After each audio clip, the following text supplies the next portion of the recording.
it's a big part of my messaging, which is your struggle is your superpower. Hmm. Like the lower you are, the shittier circumstances are, I think the more opportunities you have to be amazing. Welcome, everybody, to this week's episode of the podcast. I'm very excited to have this guest on. And before we jump into the topic today, I first want to welcome the guest, and the guest is Sorin. So, Sorin, how you doing? Well, first, thank you for having me. I'm doing pretty good. It's been a long couple of weeks, but excitingly busy. So I'm excited to be here as well because I know communicating with you, it's a comfortable one from what I experienced by watching you. So I don't think this is gonna be too stressful. Hopefully. Well, I appreciate that. I'm glad it's not going to be stressful. Thank you for the confidence. And just so people know, where are you calling in from right now? Okay, so currently I live in the UK. I'm originally born in Germany, been raised or grew up in Transylvania, so in the heart of Romania in the mountains. And I also Hmm. lived in the United States and Norway before I moved to the UK about 8 years ago. And Yeah. nowadays I do a bunch of stuff, one of them being a professional best friend online where I get to help people for a living, which is really awesome. And I know professional best friend sounds strange. Everyone at least gets a smirk out of it. But I think it's a more genuine approach to the way I work with people. Hmm. On one end, the life coach part at times seems disingenuous, where my approach is we are in this together. I'm not better than you. I just might have a bit more experience than you, and then we can work on this thing together. And it seemed initially started as a way of separating myself from an industry that I have my questions about, and now it has been a very efficient way in the way I approach working with people and the results that we're getting as a lot of the people that I work with have gone through multiple, conventional ways like therapy and so on, and then they come to me because sometimes just a different, more direct approach is more familiar to people. Yeah. And professional best friend. I like that. It's a good, like you said, you get a smirk. I smirked when you said that. But I think it's in hearing what you said resonates with me of not that I'm better, but, or however, I might have some different experience that might be able to benefit you and I'm walking alongside you. And I actually resonate with that even as a therapist that I'm not better than the clients I work with. That's at least my philosophy. Now, you might maybe get a therapist who might think differently, but I always see myself as a journeyer with, and I have skills and expertise I can help alongside, but I'm not the expert of that person's life. It's more of I'm kind of with them in their journey, a guide who might be able to like have a different perspective. So I totally resonate with that. I'm sure professional best friend might have less barriers than therapist. Well, it does and it doesn't at the same time. For me, the alternative coach, the one that doesn't necessarily need a 4 year degree to become a life coach or a counselor in that way, I witness because I'm part of this industry and I see it around, and the intent of the people that get into it gets murky at times because I observe that a lot of them do not have control over their own lives, Mm, so they try to get control over someone else's lives in order to give them an illusion of control. And I mm, think that is something extremely toxic because those individuals are vulnerable and now you're using them to give yourself some sort of sense of importance. So I think mm, that's been the main reason why I was the professional best friend and not a life coach, is because I met a bunch of people and I was like, okay, this is not who I am. I'm just a normal person with a unique set of experiences. And yeah. that's how I want to approach. I do not want to put myself as an unattainable standard because that's what happens again with social media. And a lot of people find their customers to social media and they present this unattainable, uh, at least unattainable for 90% of the people. And in a way, they create the problem that then they try to fix. I think it's one of those that I just went to an event last weekend, and it's a major biohacking event. And someone just asked me about infrared device that was quite expensive, and I was like, I don't think there's enough research, and there's way cheaper things that you can do. Did I Mm. just lose a business opportunity? Definitely. But I would hate to be the person on social media that is making people feel like they're not enough. I think there's enough of those people out there. Yeah. I would hate to become that person. to make someone feel not enough. Yeah. I don't think we need more of that. You're right. We don't need that at all. We need people to see that they have value and worth, and that their humanness matters, not that they're not enough if they don't do this. But yeah, I agree. And so can you tell a little bit about, you know, what you're doing now, being a professional best friend and helping people and their journey? Can you speak a little bit about how Sorin got here, a bit about his journey through his own life, and kind of he's now in a place of really helping other people in this way? So I'll try to keep the story as short as possible because it's a long story. Sure. I'm a kid who grew up without parents in foster care in a third world post-communist country. So survival was very tough, and that's where, for some reason, I was strong enough to survive where 90 something percent of my peers didn't, and that escalated into a life of crime. I've been a drug dealer and a criminal for over a decade. And that, even though I was successful in what I was doing, it ended up with me, in months I would make about 20,000 a month. And that is when I decided I'm going to kill myself. And I Mm, went to the process, and I just truly processed it actually early on this year, that this is a very exclusive group of people that actually went through with the planning and the taking the actions. And I just woke up 3 days later purely by chance. I'm not going to mm, attach any divine intervention or anything to it. It was just purely my body was strong enough to survive it. And during that moment, first it was hilarious because it was 3 o'clock in the morning when I first woke up, and I giggle about the fact that it was completely dark and I was looking around the room and thinking, is this an afterlife? Is there an afterlife now? Like, was I mm, wrong all along? And then mm, I realized that as soon as the numbness in my body and I could move, and I'm like, oh no, I think I'm just back. And then I hit a new low. I think being so depressed to the point of planning and acting on your suicide low, but then failing at that too is a different mm, level. And I was quite psychotic for about 2 weeks, kind of homeless around London. Obviously, the way I choose to try to kill myself was through an overdose. So that might had a chemical impact on how psychotic I was. And the mm, only way I managed to find or make peace with that failure is if I looked at it as a success, of the fact mm, that I did kill that person. And that's where, nowadays I talk online about being real. And it's, for me, it's not a marketing thing. It was the promise I made for myself back then. Is the thing that got me to that point was that from a very early age, I had to create a character in order for me to survive. This mm, whole like, I'm gonna hit first, I'm gonna be the first one who's violent, I will be the scariest thing in a room. It was a character that was created to defend me, and I forgot who I was because that character was created at the age of 9 or 10. So I had no idea who I was. And I think that's been the journey since, or at least for those few years, is trying to start over from scratch and figure out who I was. It was a bit confusing for everyone else around because when you meet a 25-year-old that doesn't know what the CV is trying to look for a job, or because I was not part of the civilian world, it did feel very strange going almost to the confusion of the teenage years at 25 of mm. like, who am I as a person? Yeah. And that's what I've been working on. Even the long hair that a lot of people know me for, it started then as a way to make myself recognizable so I don't have the impulse of committing crime.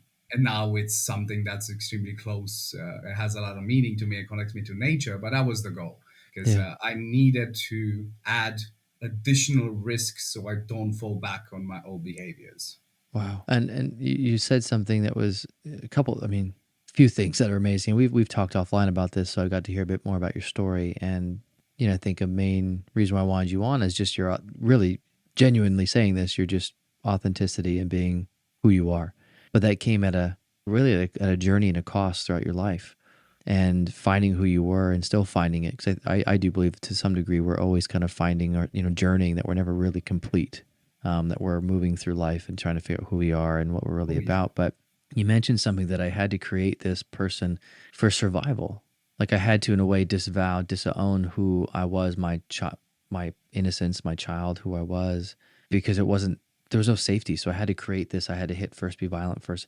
I had to have this wall up. Can you speak more about that? I think it's what now I know it's common in people that deal with a lot of abuse that Mm, they create almost a different persona in order to, this is not happening to me. I'm not the one doing this. mm, It's just, in a way, there was a joke that I was Sorin Schiller and Foom and all of those. There were three different individuals that would mm, live through me, but I needed this extremely, because I went through, I got in trouble, obviously, when I was about 14, 15, and I went through a few days with hundreds of questions with a mental health care professional. I don't know exactly what that role was, but she said, I remember in translation, you are like a sociopath with good intentions, mm, which for me didn't sound like a good thing back then. mm, I now learned that that level of antisocial personality disorder that I developed, it was a way for me to numb all the feelings. So I do not wow. have to deal with we deal with the pain on a daily basis. Mm, Because if you ask me for, over 10, 15 years, is that I would tell people I don't feel things. mm, Now I know I was feeling things, but just feeling everything all at once. mm, So it's this constant noise and discomfort, and I couldn't distinguish what's grief, what's pain, what's happiness. It was all happening at the same time. wow. And obviously, one of the few ways to manage that was through self medicating with drugs. I never really had an addiction problem, but Hmm. I did use them in order to try to function like a normal Yeah. person to a certain extent. Yeah. And Because it but was it so was, overwhelming, right? It just did it help quiet the noise a bit down, that noise well, floor? now also I know I have ADHD, and stuff like cocaine were working like ADHD medication is the way I could focus and do like laptop work that I wouldn't be able to do otherwise. Mm, So now with more information, more things make sense. For me, I mm, never looked at stimulants like cocaine at a party drug. For me was, I feel human drug and I can focus on stuff. But obviously, even the issue with like cocaine is not the cocaine, is what is being cut with. And even if I was the supplier, you still get it from, until it gets to Europe, it still gets at a certain level of purity. That is, it's always going to cause some problems. I remember going to about 30,000 pounds worth of cocaine in 6 months. wow. But yes, it was, for me, the thing that made all the difference is after the suicide. I don't want to call it attempt. It was successful in a way. I found someone that enabled me to focus on helping them because it felt unfair what was happening to this person. So rather than me focusing on all my noise, I dedicated myself to giving this person the opportunity I never had. And that is the first time I felt something. And I was like, ooh, okay, this is new. Yeah. This is nice. I have, a warmth in my chest. Hmm. So I want to help people. But obviously, in order for you to help people, it's your good intentions worthless. And I know in the age of social media where everyone like, I'm posting a black square, whatever, it means nothing. No one Hmm. cares. Okay. Like if you actually want to help people, you have to put yourself in a position where you have something to give, either resources or knowledge or something. Yeah. Yeah, good intentions mean nothing, or at least it's a good starting point. Yeah. Yeah. So I worked at developing myself as a person and figure out who I was. I ended up working in the pharmaceutical industry because someone told me I couldn't. Really, that's I was working in the office because the only job I could get as my first job was a minimum wage warehouse picker on a night shift. And Hmm. then I kept getting promoted. I became the account manager. And then at that time, there was a lady that didn't like me very much. And she was trying to make me feel bad that her husband was working in this pharma company and all of these things. But because I never finished high school, I could never do it. And that was enough for me to, say, oh, I have something to do now. Hmm. I And have a yes, in drive. order for me to get my first job at his company, I joined as a glorified cleaner. But even to get that job, you'll have to go to some testing that they would do around engineering, maths, and English, and I scored pretty well on those tests. Hmm. So when they were short on staff and they needed to train a technician, they were like, we're looking for people who went to university, but we have this person in the building that has very high scores. And they called me again to do the tests again in case I cheated. And then I got my first opportunity. And within 5 years, I got promoted about 6 7 times to the point where I was technical operations team leader in developmental oncology medication. And I was managing people with PhDs. And as the kid who didn't have the education and still a bit eccentric, there was a bit of a pushback, which I didn't really care. It kind of motivated me even more. And it gave me like, I'm doing something that's supposed to help people because we're developing anti-cancer medication, should be. But the closer I got to the R&D and the behind the scenes, I noticed that the interest was nowhere aligned with mine. It was all about making money, where Hmm. drugs that had the potential of helping people, but they were not scalable, they wouldn't even give them a shot. And drugs that they would made for no other reason but just to extend the IP for 5 more years and maintain exclusivity, even if they're not planning to ever manufacture them. So I felt like a drug dealer again, but Hmm. this time dishonest. I felt Hmm. like it was more honest for me to sell cocaine Huh. because you're an adult and you know what you're buying, but over here you have no idea what you're truly buying. You go with that level of trust to your doctor. So that is where what I'm doing now started in a way is like I cannot do this. My mental health was starting to be affected again by feeling, like a villain. Hmm. Even if my intents were right, I was so focused on my progression and proving people wrong that I was becoming part of a different problem. And I stepped away, and around the same time, while I still had the job, I had people, because I was a manager, because I would recruit for multiple sites and do other things. I had a lot of people that would come to me for advice, and I would get involved in a lot of people's lives. Hmm. And it was I really enjoyed it. At some point, because of the reputation element, the demand put a bit of pressure on the supply. And that's Hmm. when I had to, it was like, I'm going to add a cost to it. So people don't ask for my time for free for so long because I do not have the time to do it all the time. And Right. some people said yes, and they got results, and they recommended it, and Hmm. then it became a thing. It was never intended for me to be a coach. Is the demand was there, and also it was fascinating for me to see that my results have increased as soon as people started paying, because they're more excited about doing the work and they're more excited about showing up than something else free. And that's around the same time where I joined social media about 2.5 years ago because of a severe panic attack, because my partner tried to take a picture with me downstairs with me holding something and I didn't want my face in it. I had Hmm. a severe panic attack and started crying and all of this. And at that point, I realized that I need to work on this because this is not normal. Yes, I Hmm. understand the last time I was in front of the camera when someone was telling me how to sit, I was being arrested, but still, Yeah. and that is when I challenged myself to take a picture of myself every day. And then my partner saw some of those photos. I'm like, you should post them. I'm like, I don't care. I don't want to be Hmm. on social media. I don't care if I get attention. Yeah. But I cared about talking about mental health. Yeah. And that's when I started.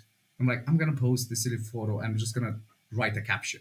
And then some people enjoyed it. And then I'm like, I want to push myself out of my comfort zone even more. So I've done my first video, which was 23 seconds long, and it took me 7 hours to record because I was hyperventilating. Hmm. And then since then, my progression in this space has been around my personal growth, around getting more comfortable, pushing myself out of my comfort zone. Like now I'm at Yeah. the stage when I'm more willing to overcome my crippling social anxiety and go to events and meet people like this. So I never looked at it as I want to get followers, I want to get this. This has been a side effect of me constantly doing the work. And in a way, I'm really happy about it because some people might think I'm arrogant when I say I don't care about the compliments or the followers and I think. But I think it's extremely healthy for me because that means I also don't care about the negative stuff that comes with it. Yeah. It's, it's just I need to focus on my actions. And in my trip to Amsterdam last weekend, I actually realized why I hate modern art, or a lot of it, is Hmm. that a lot of it is the artist puts himself as more important than the art itself. And I think that's where art loses. The reason why art had meaning is because the meaning was attributed to it by chance because that person was trying to tell a story or whatever. Now people are Mm. trying to force that meaning. They're trying to force their own personality into stuff rather than it coming in naturally, and it actually puts people off. I think that's why a lot of the modern stories in movies tend to not be so successful anymore because it's playing safe and using the normal talking points and kind of just putting in there for validation rather than Yeah. the excitement. Where I see myself as a content creator or whatever you want to call it as a medium of getting that information and that idea into the world. It's not about me. And I think that is extremely liberating because it enables me to keep trying and failing and learning and playing this game without really getting distracted Yeah. by the noise. Yeah. Yeah. And so you've had this journey growing up in foster and significant, lot relationships, trauma, all these things, and created this persona to survive, and found, aggression to help you survive, and drugs and all these things, and drugs also helped you think. And so you just found a way to navigate that part of you. Maybe that defensive piece kind of did die. And what you're telling me is that part that maybe you didn't need anymore, that part that was kind of the protector. And then things happened as well, and other things that made you kind of question and go deeper. So, I'm wondering, with your healing piece of like actually healing, what was like one or two things that really like helped you keep going or doing the work, or what was something that was profound, or that you think back of like, wow, that was really, yeah, that really, that part, what I did here, or that person, or what they did really helped me in my healing journey. Can you share something like that? I think the one I mentioned around having the first person, I guess the reason why I have a bee tattoo might be nerdy about it. But before, in the early stages of our planet, we only had ferns and moss, and it was kind of like green and brown. The reason why we have pops of color is because they're meant to attract pollinators. The existence of these pollinators is why we have color in the world. Right. And that's why my bee tattoo and a lot of stuff around bees is that celebration of those people that bring color, that bring Hmm. meaning into my life. So there are, and usually it is the individuals that I can impact their life in a positive way. And now my trauma and all of this, what could be a negative thing that can keep me behind, is something that has tremendous value and is actually helping me to Hmm. push forward. And one of the reasons why I keep going forward is the implementation of responsibility. I think now I see myself responsible for the people around me or the people I work with or even the people that decided to take a moment of the day to click that follow button on social Hmm. media platforms. For me, I'm not more important because of that. Actually, it's a burden of responsibility. But Hmm. I use that because I find it easier to give up on myself. Hmm. But knowing that there's people that might rely on me, Hmm. I'm not allowed to give up anymore. And when it comes to myself, I'm not gonna lie, I'm quite petty. I think just because of my circumstances and no one really gave me an opportunity or no one really believed that I could make anything of myself. The only teacher I remember meeting that knew me, they were surprised to meet me because, oh, I thought you were gonna be in prison. And I was Hmm. like, I get it, but also that's such a dick move, right? Like, did you consider that the reason why I was that way is because of something else? But that's the first thing, like, oh, that's cool to see you. I thought you're gonna be in prison. It was Hmm. like that's I tap into that. I tap into that, and now I have, it's a big part of my messaging, which is your struggle is your superpower. Hmm. Like the lower you are, the shittier circumstances are, I think the more opportunities you have to be amazing. Because if we look at it as a very simple example, if you have two people, one of them has 10 million, one of them has zero, both of them make a million, you're going to celebrate the person that makes their first million and you're going to hate the person that has now 11 million.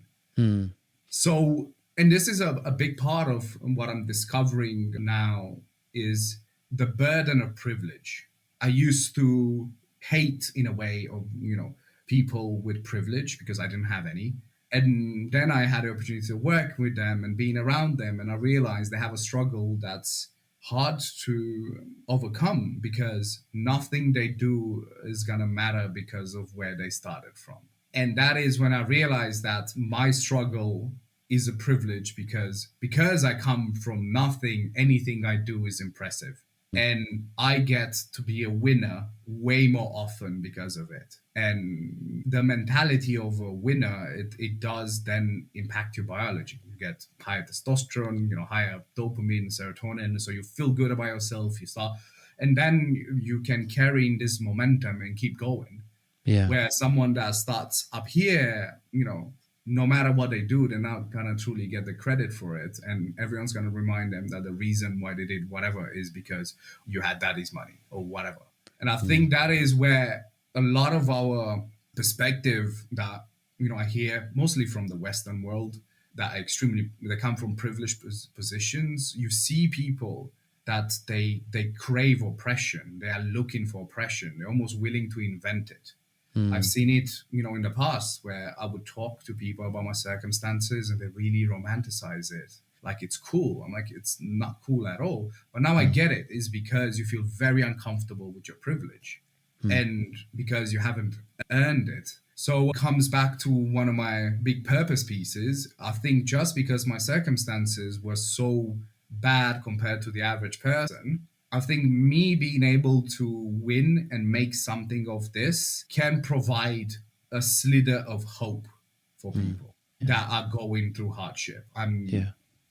And I think there's this fascinating experiment I've seen around pain tolerance, where they took some people through a questionnaire first, and then they give them electroshocks. And the questionnaire determined the order of people's pain tolerance levels. Okay. That questionnaire looked for hope. Hmm. The more hope people had, the more resilient they were. Thinking, because hope is essentially thinking that there's a chance of success and Mm. thinking that you can be part of that success. Right.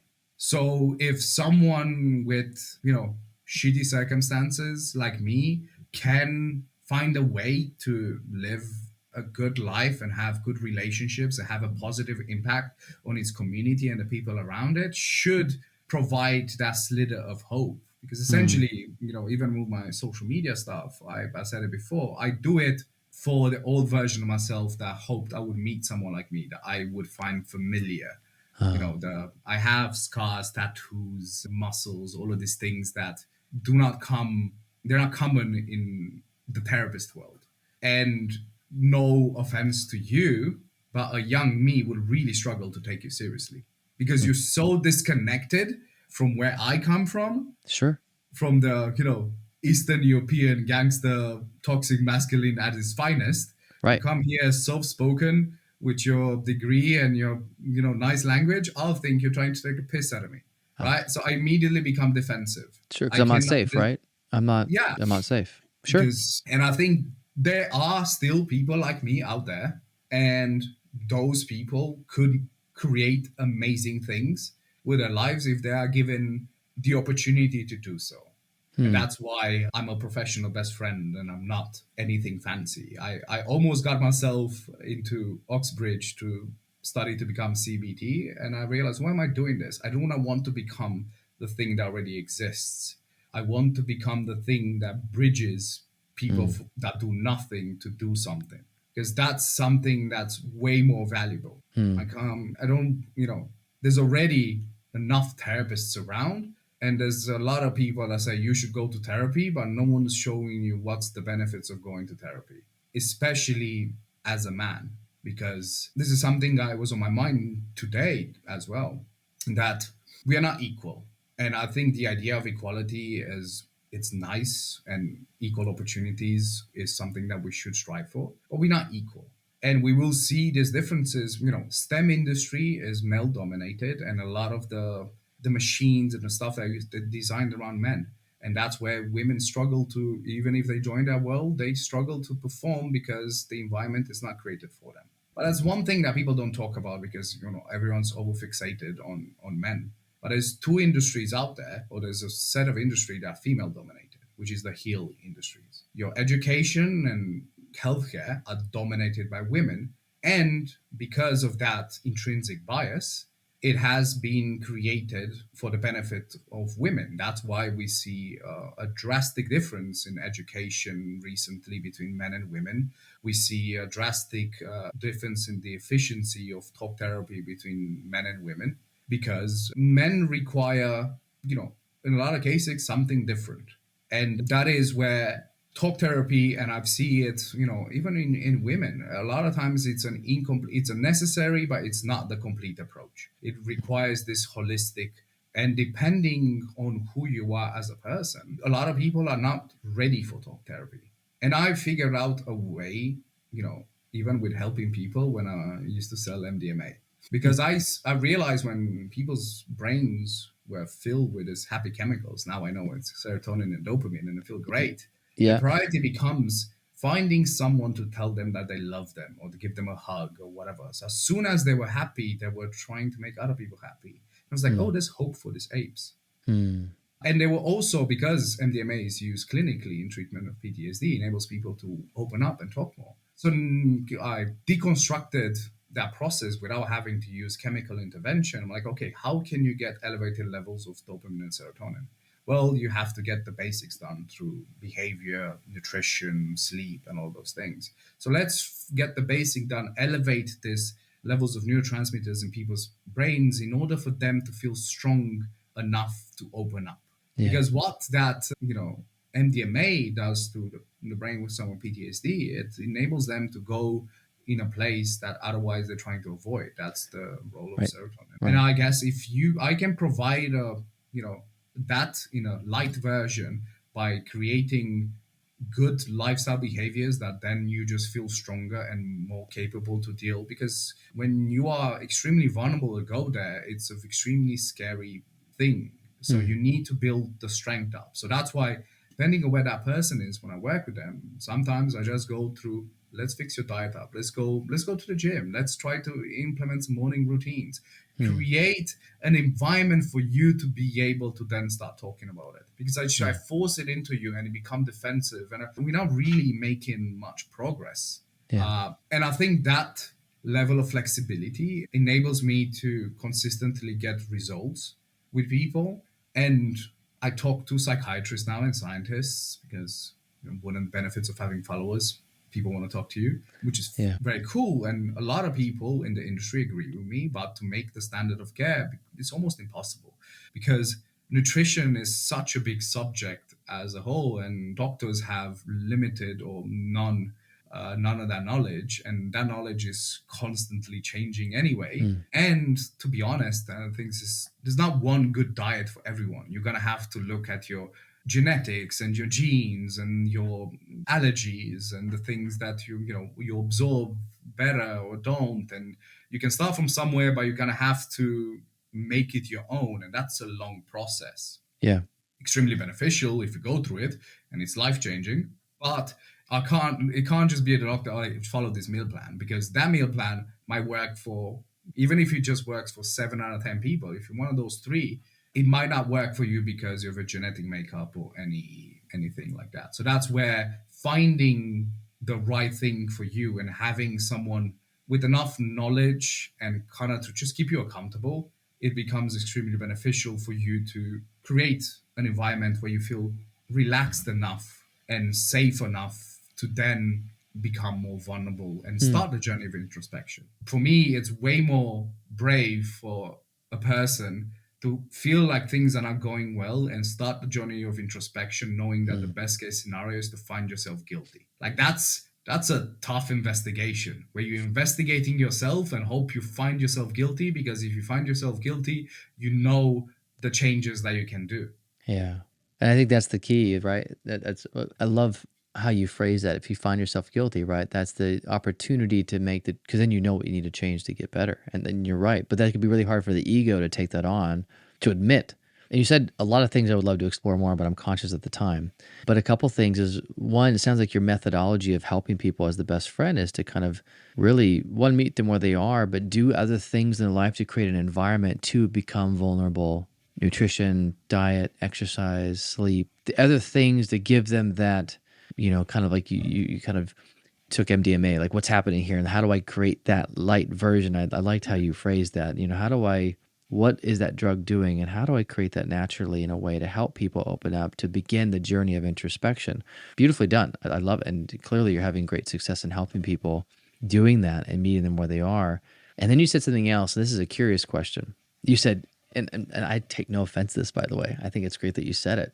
You know, if you saw someone like me back then with my, I think you said my nice language and Yeah, you're my, soft spoken and nice. what could someone like me do to be more accessible to someone like you back then? Because right now it's different. You're in a different place now. Back then, because you said you saw a therapist back then, Yes, and I think it's a tough one because, as you know, you cannot help anyone that doesn't want to be helped. right, Right. So right, that's the first one. First, you have to get someone low enough. And most likely because of your tone and the way you present yourself, you might find that people find it easier to open up with you.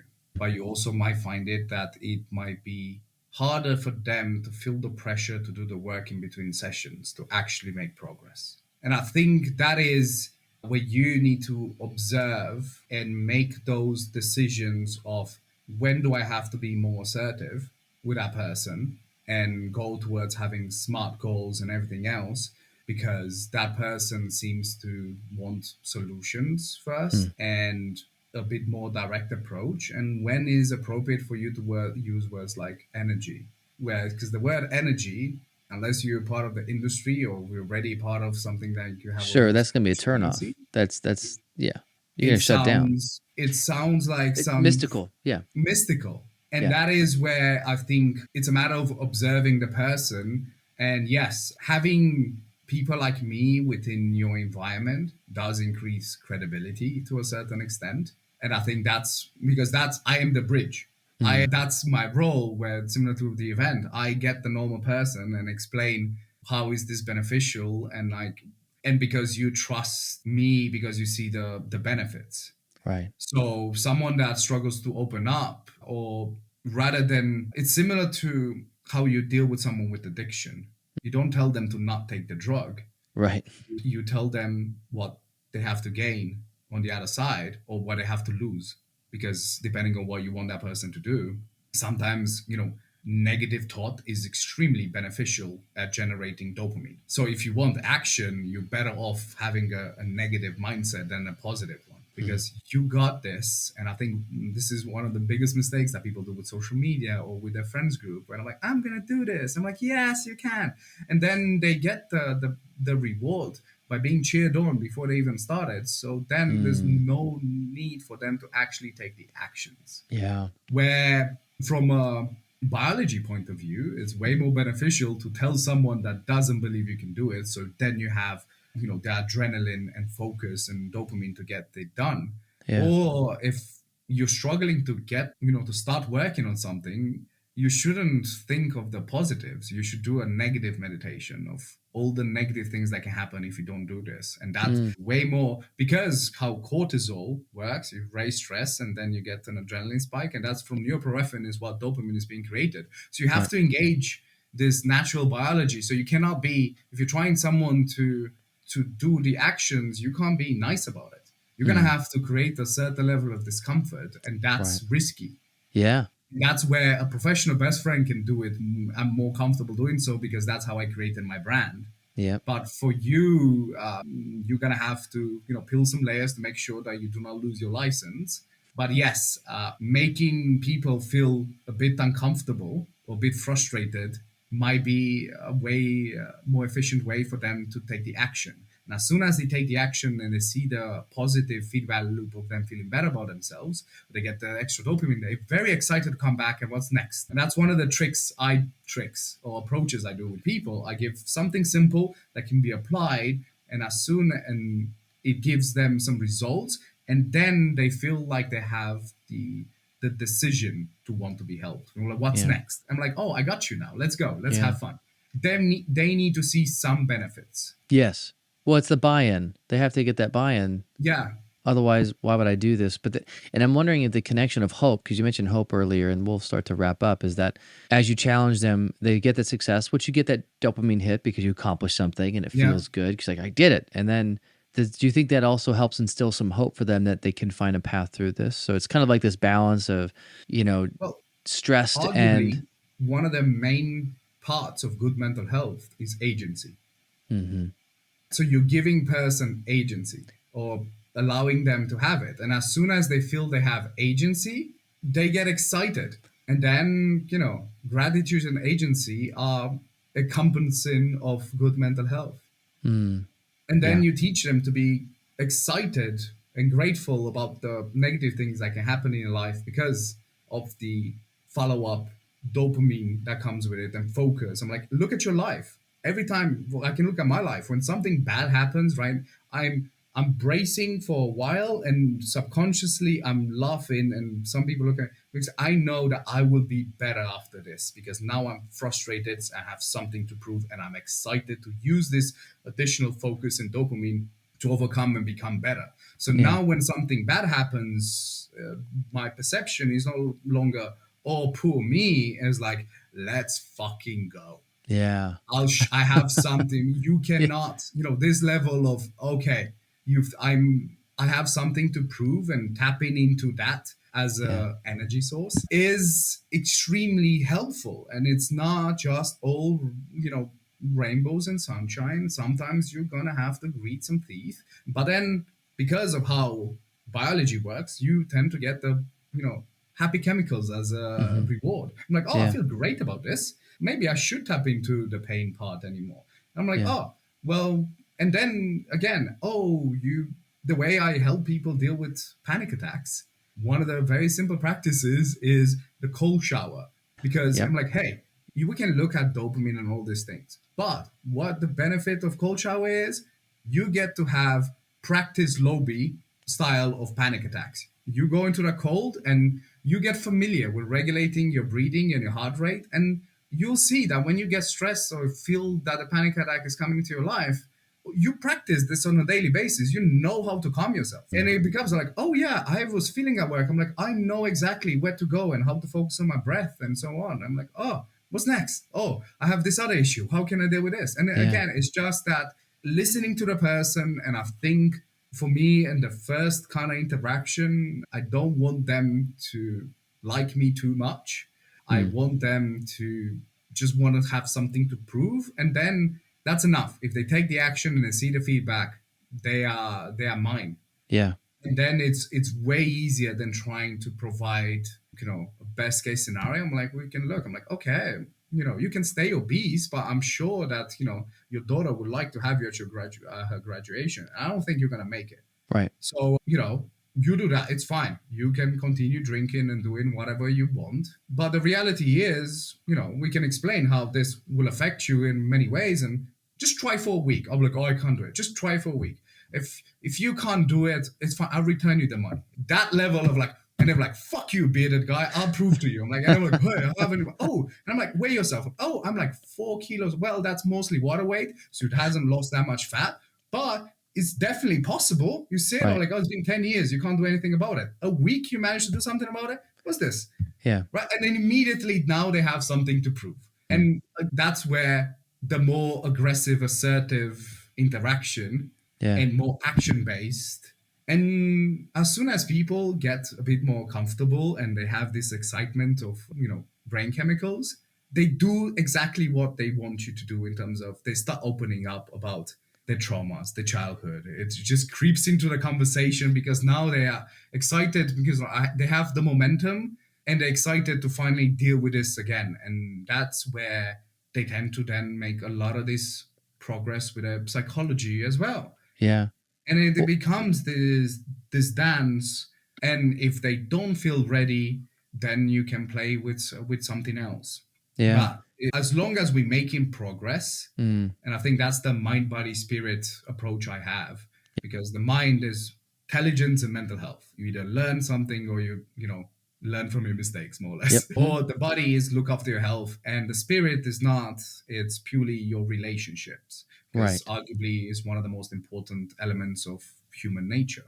So Well, and in your case, in your story, part of your healing journey was the relationship was helping somebody else like and it that, still does to this day. It's the and it most still does important this. part of where do you get motivation from? Yeah. Motivation is for amateurs. Yeah. I have a responsibility, and it's so liberating in a way. That pressure, it's like a weighted blanket. that makes Right. me feel more comfortable with Hmm. the discomfort. Yeah. One final question as we go, and I could talk to you for so much more longer, but a couple of things I think, you know, one, I see, and you could, I'm curious your thoughts quickly, like a yes or no, what you think, but I think there's something to say about in our field of healers is collaboration with different types of healers. Is that it's not just, and I say this, by the way, with my clients, I'm like, hey, you might need more than just me. There are other things that you can benefit from someone else with different expertise. And so it's finding a group of people that can help you on your journey. And I think there's some need of collaboration with like certain type of coaches, or in your case, best friends, with maybe a trained clinician. I think there's a time and place depending on the person. If we're all trying to help this world, how do we work with each other versus against each other as healers? Because you see that out there. It's like, well, I'm this, and forget them, forget them. And I think it's more about as a team, and if we're bridging gaps together, what a world we can create and build if we actually work I together. think it's one is crucial because one of my approaches, I have an initial consultation with everyone. And in that initial consultation, we decide, both of us, if we'd be a good match to work together. Which I know puts a people like, no, I will refuse people. If I don't think I'm one qualified or I don't think your intentions or whatever, I'm doing, like, I'm not going to lose my job satisfaction because you just want to talk to me for Hmm. whatever reason. And sometimes I do not feel that I'm the right person for you and I can recommend someone else. And another rule I have that I see people react very confused is that I do not allow people to respond in the first 24 hours of the first session if they want to continue to work together or not. We do not talk in the first 24 hours. You do it, you go, you sleep, and then you come back with a clear mind. Because a lot of Hmm. people get emotional, a lot of people cry, you know how it is. I'm like, I do not want you to make a decision under duress.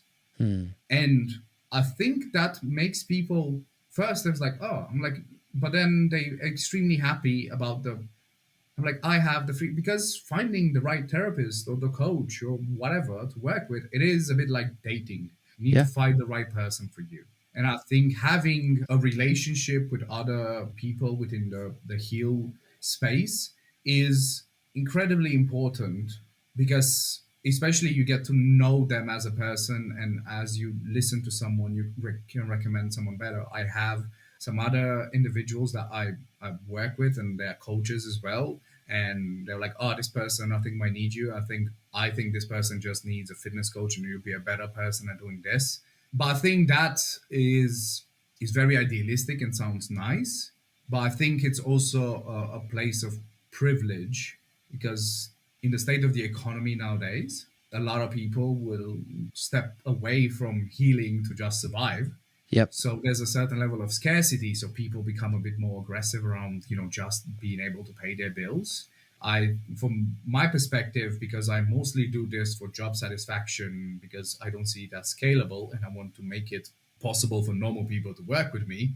I have, different businesses that I trying to run in order to survive. And this enables me to have this privilege of saying no to someone or trying to recommend it to someone else. So I think it's great, and I think more people should do it. But also understand why more people don't do it because of the reality of I need to pay bills. So Yeah. I'm sure I'll figure out a way to help this person, or even if I don't feel 100% I'm the right person, I can't afford losing too many customers essentially, or too many Yeah. clients. So I agree on paper, but applying it is similar to socialism.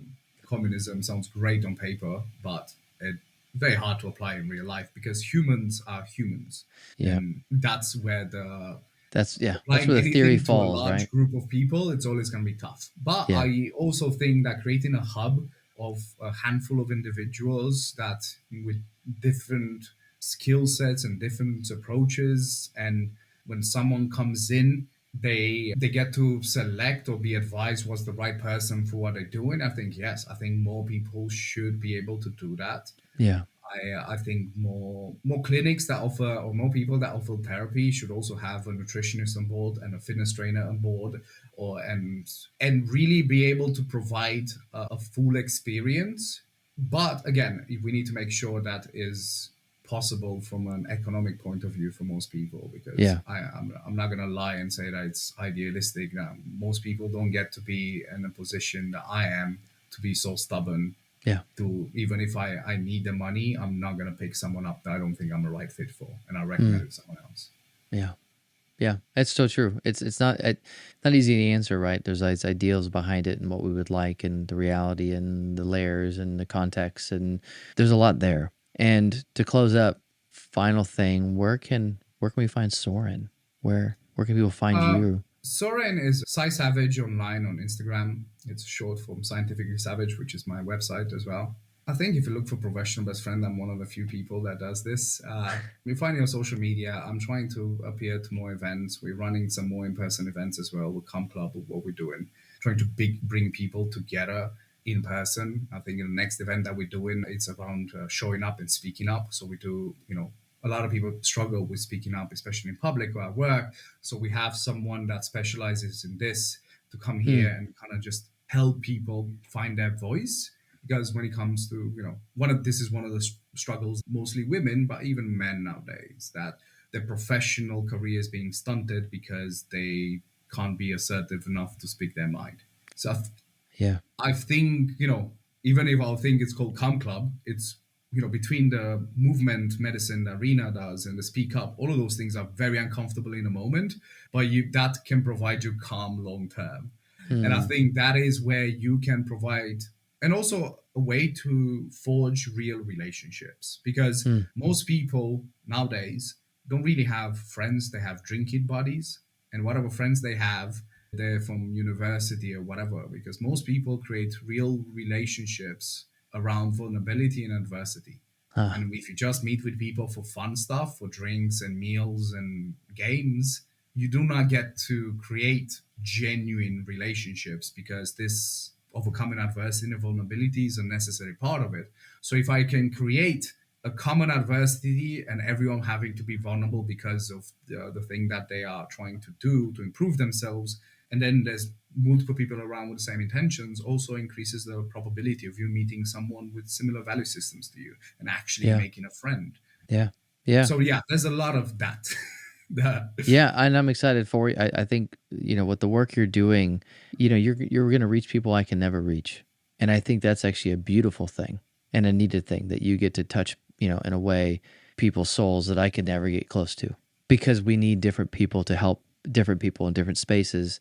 And we need that kind of that spectrum to really reach different peoples in different areas. And so I think you're doing amazing work. And another reason why I wanted you on the show is just because of what you're doing and the people you're helping and your story and how you're taking suffering and making it a challenge and finding purpose and meaning and navigating this.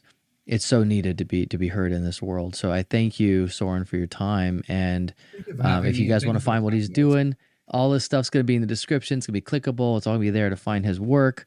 But keep doing what you're doing. Blessings to you, Soren. And man, thank you so much for coming on and talking. Thank you for having me, man.